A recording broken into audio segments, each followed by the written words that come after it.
रोहित शेट्टी नंतर आता बॉलिवूड अभिनेता रणवीर सिंग याला धमकी देण्यात आल्याचा प्रकार समोर येतोय। बॉलिवूड अभिनेता रणवीर सिंग याला व्हॉट्सअॅप व्हॉइस नोट पाठवून जीवे मारण्याची धमकी देत असल्याचा प्रकार समोर आलेला आहे। कोट्यवधी रुपयांची खंडणी मागितल्याचा धक्कादायक प्रकार समोर येतोय। अज्ञात व्यक्तीने पाठवलेल्या या धमकीच्या संदेशामुळे आता चित्रपट सृष्टीमध्ये मोठी खळबळ उडाली आहे। पोलिसांनी लगेचच या प्रकरणाची चौकशी करायला सुरुवात केली आहे। माहितीनुसार धमकी देणाऱ्या व्यक्तीने रणवीर सिंगकडे कोट्यवधी रुपयांच्या खंडणीची मागणी केली आहे आणि पैसे नाही दिले तर गंभीर परिणाम भोगावे लागतील असा इशारा देखील दिलाय। या प्रकरणात आता तक्रार दाखल होताच मुंबई पोलिसांनी तपास सुरू देखील केलाय।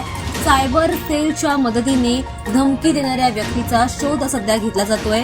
दरम्यान कोणतीही वाईट घटना घडू नये यासाठी रणवीर सिंगच्या घराबाहेर आणि त्यांच्या हालचालींवर अतिसुरक्षा तैनात देखील करण्यात आली आहे। पोलिसांकडून संपूर्ण प्रकरणाची आता गंभीरतेने चौकशी सुरू केली जाते।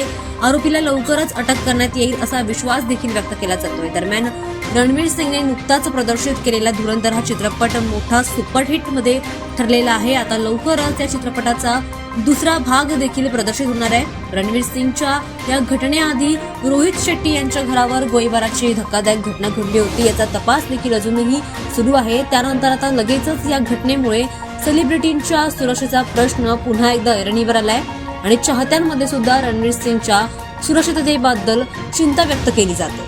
दरम्यान आता या वारंवार होणाऱ्या घटनांमुळे आता या चित्रपट सृष्टीमध्ये मोठी खळबळ उडाली असल्याचं